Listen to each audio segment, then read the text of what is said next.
Hi, my name is Dr. Vicino. I'm a naturopathic doctor who specializes in neuropsychiatry and all other conditions because the body is interconnected. But today I want to focus on social anxiety because, again, this is something that I see quite commonly in young women, and I want to help you move through it because this condition can be very, very difficult, especially when it comes to socializing, feeling connected, and isolated.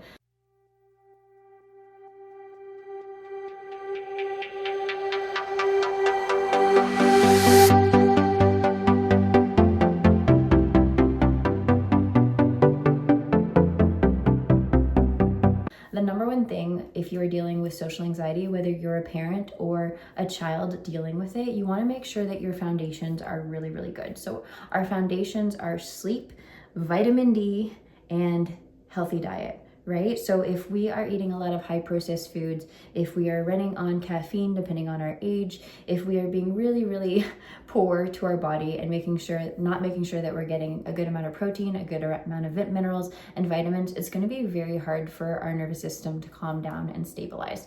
So number one, your main priority should be, I need to ground my body and ground my energy, because a lot of social anxiety is just feeling really elevated and uncontrol of your body and your emotions when you're in certain environments. So dietary, make sure that you're eating a good amount of protein, have a really good breakfast in the morning, and make sure that you're having very nourishing foods, soups, bone broths, things that can really help your body stay grounded. Root vegetables like sweet potatoes, turnips, refried beans, that kind of thing would really, really help your system out. Number two is sleep, and don't compromise on sleep because this population loves peace. And peace often comes in the nighttime when everybody else is quiet. Now, it's kind of counterintuitive because when you want your peace, it's when everybody else is sleeping, but that's when you should be sleeping. That's when your body needs to calm down and rejuvenate. So you want to make sure that you're going to bed before 9 to 10 if possible. I know that's a stretch for those people who are up till midnight, 1 in the morning, 2 in the morning, just trying to relax, but help yourself, whether you're taking teas, whether you're taking herbs, to kind of help that process, get to bed early, help your nervous system restore, rejuvenate, and reboot, and let go of all of that cortisol that you've maybe built up over the day. So don't compromise on diet and sleep. The other one is emotional relaxation. So making sure that your nervous system is able to release the emotion that it carried throughout the day. And one of the great ways to do that is exercise. So whether it's yoga, Pilates, weightlifting, running. I mean, I'm not a yoga fan for my own personal reasons, but running is a great cardiovascular activity. It helps all of that pent up emotion and energy come out. Same with weightlifting. You're helping build your muscles. You're helping regulate blood sugar. You're doing all of the good things while you're exercising. So making sure that those core 3 foundations exist before you do anything else should be a priority. You can jump into the psychological aspects. Things like CBT, if you've been working with a therapist, can work great, but it's very, very hard to implement those strategies when your body is not in a safe environment, when it is not feeling grounded from those core 3 foundations. So those should be a primary.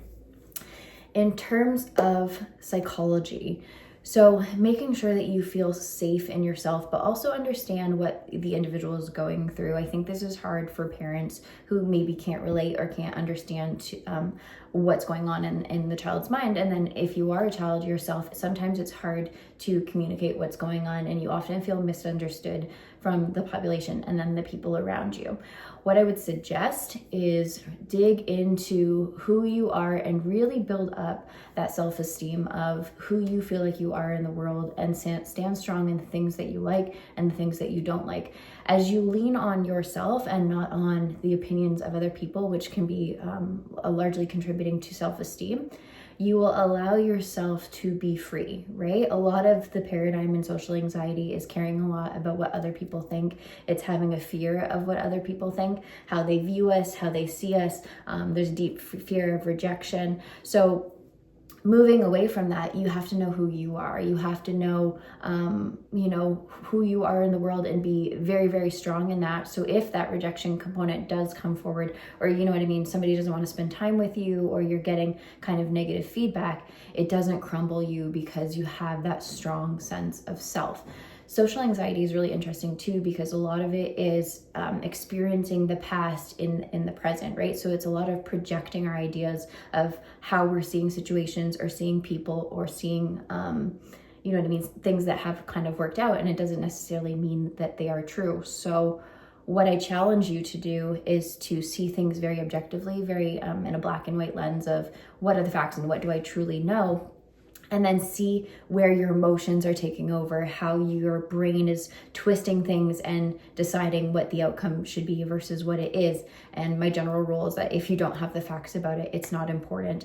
My other huge piece of advice for this would be to push away or decide what you want to focus on. I think it's a very strong foundation and something that we usually don't develop until we're older or more mature, that other people's opinions are none of our business. Even if somebody is saying something about you, or even if someone is perceiving you negatively, they're allowed to, right?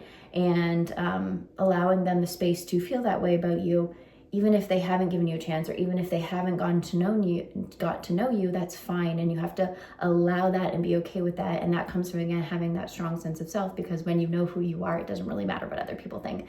And you will attract the right people who nurture you and who are your safe space and who help you build and become who you're supposed to be. So social anxiety, it has a special place in my heart, because I really find these individuals very beautiful and very kind-hearted, and it's just kind of that rejection piece that is kind of snuck in. From a Christian perspective, there's reason there, but I'll do that in a different video. And then my last thing would be, there are lots of supplements and herbs out there to help you. So if your nervous system is getting overwhelmed in school environments, if you feel like you are unable to maintain conversations, or you are unable to go to the window without anxiety, help yourself. There's things like L-theanine. There's great nervine herbs, which is like our lemon balm, our valerian, our passion flower. In odd cases, I will use serotonin, like the 5-HTP, tryptophan. St. John's wort can also be great, but is also a super strong herb that I don't love using for long periods of time.